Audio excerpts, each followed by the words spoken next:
ఓపిక, సహనం ఉండాలి. పిల్లలకి సహనం ఉండాలి. ఈ రోజున పిల్లలకి అస్సలు సహనం లేదు.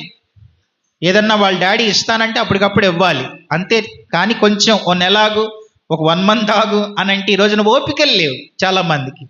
కానీ నోవాహు పిల్లలకి ఎంత ఓపికో అది మీరే ఆలోచించండి. తర్వాత ఇంకో మాట, దేవుడు పైనుంచి వర్షం కురిపిస్తానన్నాడు.